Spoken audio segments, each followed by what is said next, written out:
வணக்கம். கதையின் பெயர் அசுர ஜாதகம். எழுதியவர் திரு இந்திரா சவுந்தரராஜன் அவர்கள். வாசிப்பது காயத்ரி ஸ்ரீராம். அத்தியாயம் 10. உற்சாகமாக ஓடி வருகிறான் கோகுல். அவனை விட அதிக உற்சாகத்தில் இருக்கிறார் ஆசிரியர் கிருஷ்ணன். தெரியும் கோகுல், நானும் நியூஸை பார்த்தேன். அந்த பெரியவர் சொன்ன மாதிரி சிரோமணிங்கிற மரக்கடத்தல்காரன் கொலை செய்யப்பட்டிருக்கான். அதில் அஞ்சையாங்கிற கடத்தல் பேர் வழி மாட்டியிருக்கான். அஞ்சையா தான் கொன்னாங்கிறதுக்கு ஒரு பெண் வேற சாட்சியாக இருக்கா. கேஸ் ரொம்ப வலுவாகவும் இருக்குது. பெரியவர் சொன்னது போலவே ஆயிடுச்சு. நம்ம செய்தியால் தான் இப்படி நடந்துச்சாங்கிறது கொஞ்சம் நீ வெரிஃபை பண்ணணும். எனிவே, அதனால் அழிவு ஏற்பட்டிருந்தாலும் சரி, 2 சூப்பர் கிரிமினல்கள் விழுந்துட்டாங்க. அந்த வகையில் எனக்கு ரொம்பவும் சந்தோஷம். கோகுல் கண் சிமிட்டி ஆமோதிக்க கிருஷ்ணா தொடர்கிறார். நான் அந்த பெரியவரை சந்திக்கிறதுங்கிற முடிவில் இருக்கேன். நீயும் வர. போலீஸ் ஸ்டேஷன் உள் நுழைகிறான் கோகுல். அடையாள அட்டையை காட்டி பத்திரிகையாளன் என்பதை உணர்த்தின. மறுநொடி மரியாதையோடு ஒரு நாற்காலி கிடைக்கிறது. சொல்லுங்க என்று சப் இன்ஸ்பெக்டர் அவனை பார்க்கிறார். மிஸ்டர் அஞ்சையாவை பார்க்க முடியுமா? அது அவர் யாரையும் பார்க்க விரும்பாத மாதிரி தெரியுது. எங்கள் பத்திரிகை பேரை சொல்லி பாருங்களேன். அப்படி சொன்னால் ரொம்ப கோவப்படுவார்னு நினைக்கிறேன். ஏன்னா பத்திரிகைக்காரன் பண்ண கலாட்டால தான் நான் குற்றவாளி ஆயிட்டேன். சிரோமணியும் செத்துட்டான்னு அவர் ஸ்டேட்மெண்ட்டே கொடுத்துருக்கார். நாங்களும் அவரை கொலை செய்ய சொன்னோம். பெரிய மரம் கடத்திகள் கொலை செய்யப்படுவார்கள்னு எழுதினோம். ஆமாம், உங்களுக்கு தகவல் தந்த அந்த சன்னியாசி, சன்னியாசி போர்வையில் உள்ள நக்சலைட் இருக்கிற இடம் தெரியுமா உங்களுக்கு? சன்னியாசி போர்வையில் நக்சலைட்டா? அப்சல்யூட் சன்னியாசி சார் அவர். ஓகே, அவரை பார்க்கணும். சாரி இன்ஸ்பெக்டர், போட்டு கொடுக்குறவன் நல்ல பத்திரிகையாளனாக இருக்க முடியாது. அப்படியே நான் போட்டு கொடுத்தாலும் உங்களுக்கு பலன் இருக்காது. அவர் நிஜமாலுமே ஒரு சூப்பர்மேன் எதுக்கு உங்கள் மூலமாக பத்திரிகையில் செய்தி போட்டு டெலிஃபோனில் பேசி குழப்பி மோத விட்டு கொலை செய்யணும்? அது அவர் சாமர்த்தியம். இந்த புலிகளுக்கு எங்கே போச்சு புத்தி? ஓகே சார், பேசிக்கிட்டே போகலாம். Let will meet. சாரி, அவர் இப்போ ஒரு விசாரணை கைதி. கோர்ட்டில் ப்ரொடியூஸ் பண்ணி கேஸ் ஃபைல் பண்ணி வேண்டியிருக்கு. உங்களோட பேச விட்டால் நல்லா இருக்காதுன்னு நினைக்கிறேன். அப்போ நீங்கள் சொன்னதை அப்படியே போட்டுடுறேன். எதையும் போட வேண்டாம், நீங்கள் இதையும் சேர்த்து போடுவேன். போட்டாதான் நான் நாணயமான நல்ல பத்திரிகைக்காரன். ஐம் சாரி, வரட்டுமா? கோகுல் கிளம்ப ஆயத்தமாக டைட்டாக ஒரு லுக் கொடுத்து தன் கணிசமான கோபத்தை காட்டுகிறார் சப் இன்ஸ்பெக்டர். அமுதம் இதழின் முதல் பக்கத்திலேயே நல்ல சாமி பற்றிதான் செய்தியே. சொன்னது பலித்தது, அசுரவதம் ஆரம்பம் என்கிற ஹெட்லைனுடன் புத்தகத்தை ஒரு பார்வை பார்த்துவிட்டு அப்ரூவல் தருகிறார் கிருஷ்ணா. பிரஸ் இன்சார்ஜ் நகர்கிறான். கோகுல் உள்ளே நுழைகிறான். சார், நான் ரெடி, கிளம்பலாமா? எழுந்து கொள்கிறார் கிருஷ்ணா. அந்த நல்ல சாமியை பார்க்க கிளம்பி விட்டார்கள். காத்திருக்கிறது கார். ஏறி பயணிக்கையில் சிலாகிப்பு. என் கேரியரில் எவ்வளவோ விஷயங்களை பார்த்துருக்கேன். ஆனால் இப்படி ஒரு விஷயம் ரொம்ப புதுசு. இயற்கையை காப்பாற்ற ஒரு தனி மனிதன் போராட தொடங்கி இருக்கிறது ரொம்ப பெரிய விஷயமும் கூட. வாஸ்தவம் தான் சார். இந்த சன்னியாசிகளால் ஏதாவது பிரயோஜனம் உண்டா? லைஃப்பில் இருந்து எஸ்கேப் ஆக நினைக்கிற சோம்பேறிகள் தானே இவர்கள்னு நினச்சிட்டு இருந்தேன். முதல் தடவையாக நல்ல சாமி அந்த அபிப்பிராயத்தை மாற்றியிருக்கார். ஆரம்பத்தில் கொலை செய்ய போகிறேன்னு சொன்னப்போ என்னடா இது பைத்தியக்காரத்தனம்னு நினச்சேன். ஆனால் என்ன ஒரு கிளவர் மூவ் பாருங்க. செத்திருக்கிற சிரோமணி ஒரு 1ஆம் நம்பர் கல்பிரிட். எந்த கட்சி ஆட்சிக்கு வருதோ அது அவன் கட்சி. சரியான நபர்தான் போய் சேர்ந்திருக்கிறான். தப்பிக்க முடியாதபடி அஞ்சையாவையும் உள்ள தள்ளிட்டான். இன்னும் எத்தனை தலைகள் இப்படி இருக்கோ. கார் பறந்து கொண்டிருக்கிறது. சார், நாம் நல்லசாமிக்கு இனி முழு ஒத்துழைப்பும் தரணும். தப்பா சொல்கிற கோகுல், அவர்தான் நமக்கு தரணும். அவர்கிட்ட நிறைய ஸ்பெஷல் பவர் இருக்குது. அதை பற்றியும் தெரிஞ்சுக்கணும். யோகிகளில் பாபாவுக்கு நிறையவே சோஷியல் திங்கிங் இருக்குது. ஜனசேவையே மிகப்பெரிய சேவைங்கிறது பாபாவோட கான்செப்ட்.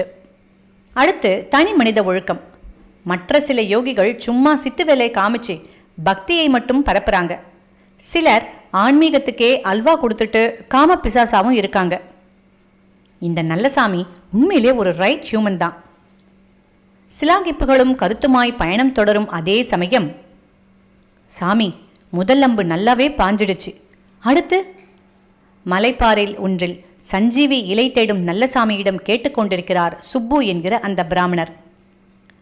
அந்த அம்புனால பாதிக்கப்பட்ட கூட்டம் இப்ப என்னை தேட ஆரம்பிச்சிருக்கு சுப்பு. கீழே நிறைய பேர் துப்பாக்கியும் கையுமா அலைய ஆரம்பிச்சிருக்காங்க.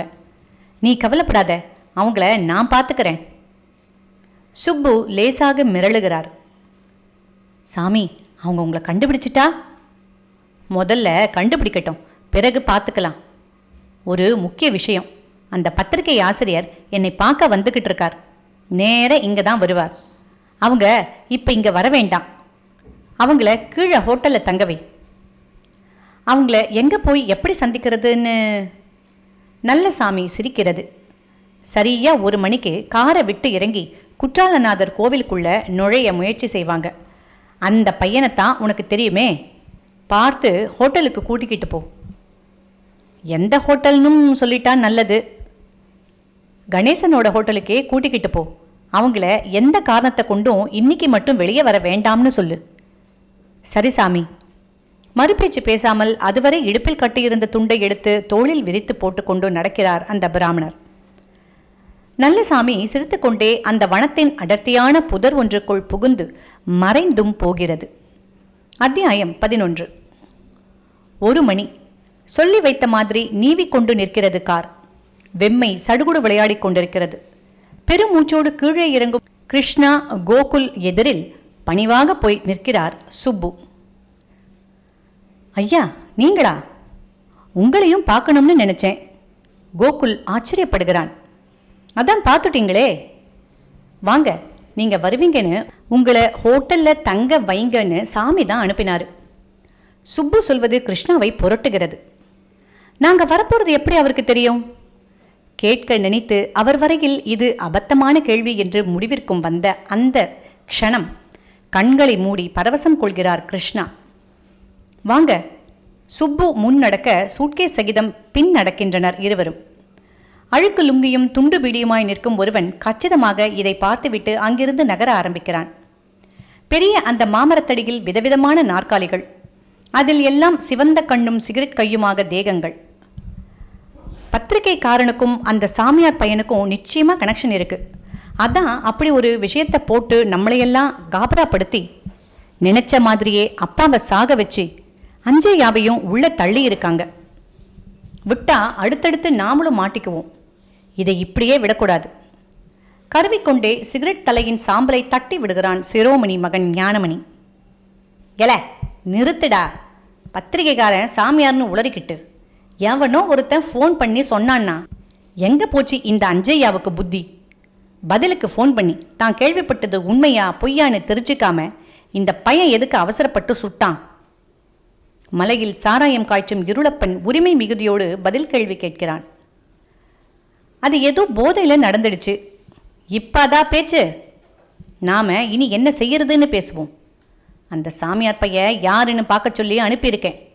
இன்னைக்குள்ள தெரிஞ்சாகணும்னு சொல்லி இருக்கேன். பொறுங்க, நிச்சயம் தகவல் வந்துடும்.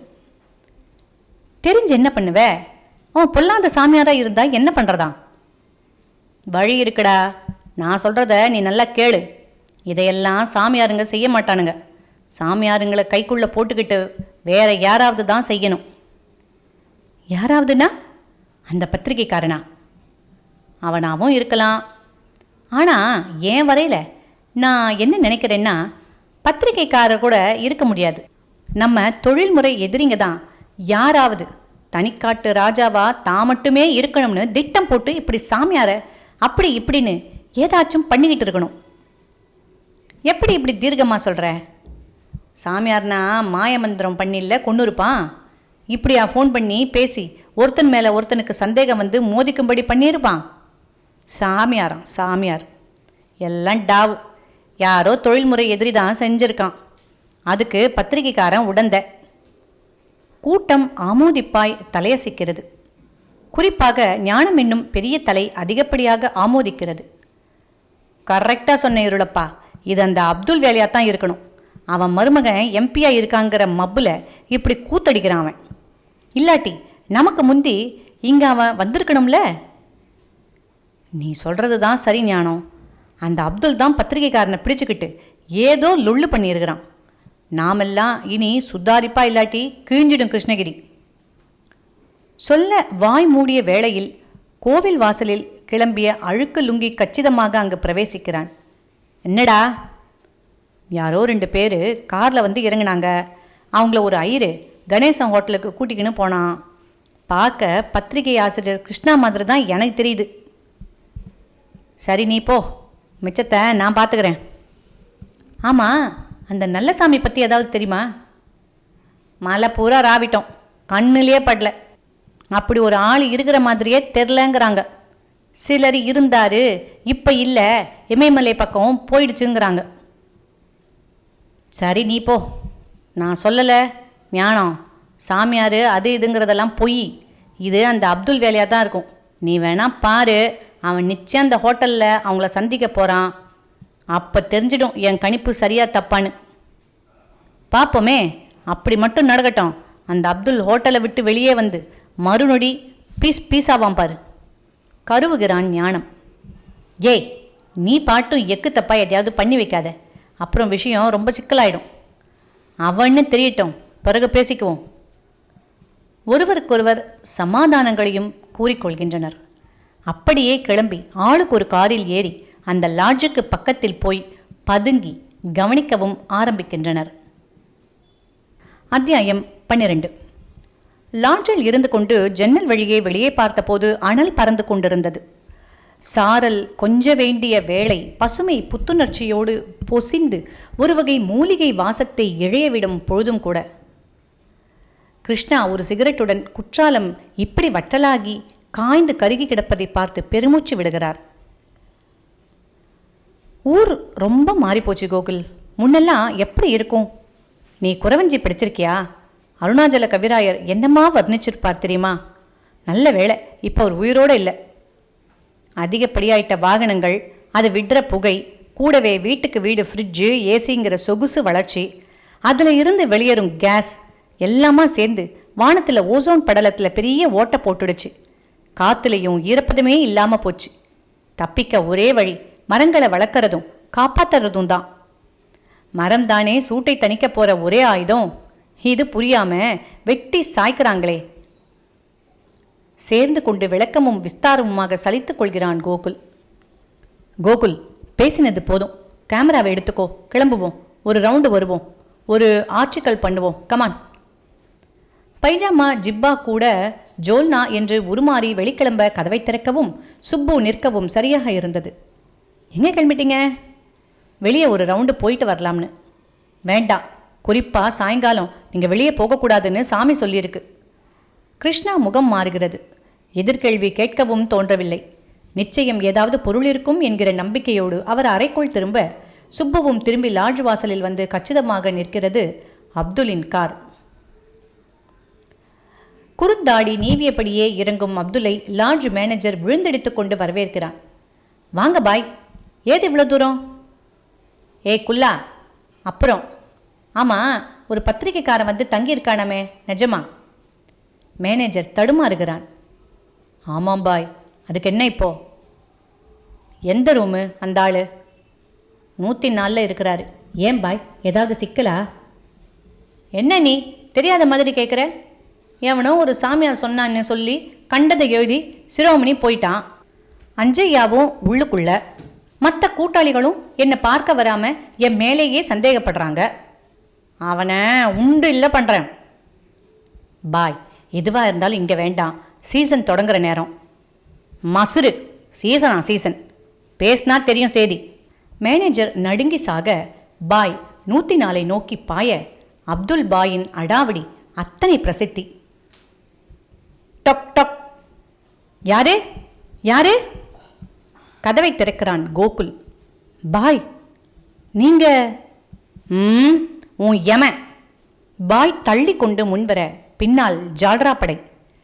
கிருஷ்ணா விழுந்தடித்து நிமிர்கிறார். ஏய், என்ன இது? யார் நீ? அப்துல். தெரியல? மர வியாபாரி அப்துல். MP ஜலாலோட மாமா. உட்காருங்க. என்ன விஷயம்? உட்கார வரல, எச்சரிக்கை வந்திருக்கேன். யாரோ சாமியார் சொன்னான்னு எதையோ எழுதி எங்களை ஒழிச்சு கட்டலாம்னு பார்க்குறியா? முதல்ல அமைதியாக பேசுங்க. நான் ஒரு பெரிய பத்திரிகையோட ஆசிரியர். இப்படி பேசுறது நல்லா இல்லை. நீ எழுதினது சரியா? என்ன தப்பாக எழுதிட்டேன்? சாமியார் பையன் எவனோ சொன்னான், கொலை செய்வேன், அது இதுன்னு.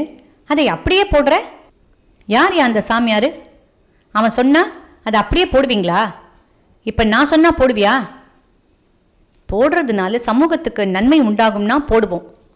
ஆமாம், நீங்கள் ஏன் குதிக்கிறீங்க? அதனால் உங்கள் உயிர் போடும்னு பயமா? பாய் அதை கேட்டு பலமாக சிரிக்கிறான். நல்லா ஜோக் அடிக்கிற நீ. பட்ட பகலில் நடு ரோட்டில் கொலை செய்துட்டு மீண்டு வர தெரியும் எனக்கு. ஞாபகத்தில் வை. நல்ல ஸ்டேட்மெண்ட் ஒன்று தெரிஞ்சுக்கோங்க. இந்த மாதிரி மிரட்டலுக்கெல்லாம் மசீர ஆள் நான் கிடையாது. வேண்டாம், பொழைக்கிற வழியப்பாரு. ஏதாவது வேணும்னா கேளு, தரேன். இது நல்லா இல்லை. ஏதாவதுன்னா என்னையா நீ? உரிச்சு சொன்னா தான் புரியுமா? எத்தனை சினிமா பார்க்குற? மாதம் ஒரு தகை உனக்கு வந்துடும். நெட்கேஷா. இந்த மலையில் நடக்கிற எந்த ஒரு விஷயம் பற்றியும் மூச்சு விடாத. யாராவது கட்டுரை கொடுத்தாலும் போடாத. நான் எங்கள் கூட்டாளிங்களோட சேர்ந்து உனக்கு இந்த பக்கத்தில் ஒரு பங்களாவே வாங்கித்தரேன். அப்புறம் கேட்குற தோணியே நல்லா இல்லை. நீ எங்களோட வியாபாரம் பேச வந்திருக்கேன்னு தான் எனக்கு தகவல் வந்துச்சு. அதை நம்பித்தான் நான் வந்திருக்கேன். நீ என்னடான்னா காலில் விடுவாம எதிர்த்து பேசிக்கிட்டே போறியே. நான் வியாபாரம் பேச வந்திருக்கேனா? எந்த புத்திசாலி இப்படி சொன்னது? எனக்கு ஃபோன் வந்துச்சே. சாரி, நான் வியாபாரம் பேச வரல. ஒரு அற்புதமான மனிதரை தரிசனம் பண்ண வந்திருக்கேன். யாரு? சாமியாரியா? அது யாராக இருந்தால் உங்களுக்கு என்ன? Get out. அப்போ சாமியார் நிஜமா? பொய்ன்னு நீங்கள் நினச்சா நான் என்ன பண்ணட்டும்? அரே பாய், அப்படின்னா நான் இன்னும் அரை மணி நேரத்துக்குள்ளே செத்துடுவேனா? என்ன சொல்கிறீங்க? முதல்ல போய் வியாபாரம் பேசு. சாமியார் விஷயமெல்லாம் பொய். உங்களை மடக்க பத்திரிக்கைக்காரங்க செஞ்ச செட்டப் அது இதுன்னு ஒரு ஃபோன் வந்துச்சு. நிஜமானு கேட்டேன். வியாபாரம் பேசத்தான் நீங்கள் வந்திருக்கிறதாகவும் தகவல் தந்தாங்க. சரின்னு கிளம்பும்போது இன்னொரு ஃபோன். அப்துல், நீ இன்னைக்கு 5 மணிக்கெல்லாம் வப்பாத் ஆயிடுவேன்னு. கிருஷ்ணா அப்துல்லின் பேச்சை கேட்டு ஒரு க்ஷணம் தடுமாறுகிறார். கடிகாரத்தை பார்க்கிறார். மணி 4:50. ஹேய், நிஜமா சொல்லு. சாமியார்னு ஒரு ஆள் நிஜமா? அதுதான் அஞ்சையா சிரோமணியை எல்லாம் கட்டி போட்டுச்சா? எனக்கும் கெடு விதிச்சிருக்கா? எங்களுக்கும் எல்லாமே புதிராக இருக்குது மிஸ்டர் அப்துல். சத்தியமாக சொல்கிறேன், எங்களுக்கு எதுவும் தெரியாது. சாமியார் நிஜமா? அவன் இருக்கானா? பாய் பற்கள் நரநரை என்று கேட்பதை பார்த்தால் கோபப்பந்து அவனுக்குள் உருளுவது நன்றாகவே புரிகிறது. கிருஷ்ணா கோகுல் முகத்தை பார்க்க, கோகுல் கிருஷ்ணா முகத்தை பார்க்க, அரே கேட்குறேன்ல, யார் அந்த சாமியார்? எங்களுக்கே அவரை சரியாக தெரியாது. இனிமே தான் பார்க்க போகிறோம். என்ன காது குத்துற? தெரியாமத்தான் அந்த ஆள் சொன்னதை பத்திரிக்கையில் போட்டியா? நான் சொன்னதை நீங்கள் சரியாக கேட்கல. சரியா தெரியாதுன்னு சொன்னேன்னா. டேன், இனி இவங்கக்கிட்ட பேசுறதுல பிரயோஜனம் இல்லை. இங்கேயே 2 பேர் இருங்க. அந்த சாமியார் பையன் வந்தா சொல்லுங்க, நான் கிளம்புறேன். அப்துல் பாய் 5 மணி பயத்துடன் உதறிக்கொண்டு கிளம்புவது கூட்டாளிகளுக்கே புரியத்தான் செய்கிறது. மிடரை விழுங்கிக் கொண்டு ஒருவர் முகத்தை ஒருவர் பார்த்து கொள்கின்றனர். பாய் கடிகாரத்தை பார்க்க மணி 4:55. வேகமாக அங்கிருந்து கிளம்ப ஆரம்பிக்கிறார். அரை வாசலில் நின்று திரும்பி ஒரு கடூர லுக் விட்டு கையை சொடுக்கியபடி கடைசி எச்சரிக்கை வேறு செய்கிறார். நீங்கள் அந்த சாமியார் எல்லாரும் கொஞ்சம் நேரத்தில் நான் யாருங்கிறத தெரிஞ்சுப்பீங்க. எல்லாத்துக்கும் துணிஞ்சு தான் இந்த தொழிலுக்கு நான் வந்திருக்கேன். ஒத்து போயிட்டா எல்லாருக்கும் நல்லது. இல்லாட்டி... ரஜினி ஸ்டைலில் கையை வீசியபடி பாய் நடக்க எஸ்கார்ட் ஒருவன் பின்தொடர்கிறான். ரிசப்ஷனை தாண்டும் போது மேனேஜர் பரிதாபமாக பார்க்கிறான். வந்தது போனது எதுவும் யாருக்கும் தெரியக்கூடாது. அந்த பத்திரிகைக்காரனையும் எனக்கு தெரியாமல் போக விடக்கூடாது. சரிங்க பாய். வாசலுக்கு வந்து கார் கதவை திறந்து ஏறப்போகும்போது புத்தியில் ஒரு சின்ன எச்சரிக்கை. காரில் ஒருவேளை 5 மணிக்கு வெடிக்கும்படியாக பாம் இருக்குமோ? டேய், கார் வேண்டாம், காரில் பாம் இருக்கான்னு பாரு, நான் நடக்கிறேன். கித்தாப்பாக திரும்பி நடக்க ஆரம்பிக்கிறார் பாய். வீதி வெறிச்சோடி கிடந்தாலும் ஒரு மாடி ஜன்னல் வழியாக துப்பாக்கி ஒன்று பாயை நோக்கி நீள்கிறது. இதுக்கு மேலேயும் பாயை விட்டா பத்திரிகைக்காரனோட சேர்ந்து நம்மையெல்லாம் விழுங்கிடுவான், போட்டு தள்ளுறா. ஞானத்தின் கட்டளையோடு ட்ரிகரில் ஒருவன் ஆள்காட்டி விரல் அழுத்தம் காட்டுகிறது. குண்டுக்கு சிறகு முளைக்கிறது. ஈட்டியாக பாய்ந்து பாயின் தொண்டை பாகத்தை துளைக்கிறது. சுருண்டு விழுகிறார் பாய். சப்தம் நாலாபுறமும் கேட்க எஸ்காட் குண்டு வந்த திக்கை பார்க்க கச்சிதமாக தெரிகிறது ஞானத்தின் முகம். இதோடு 12ஆம் அத்தியாயம் முடிவுற்றது.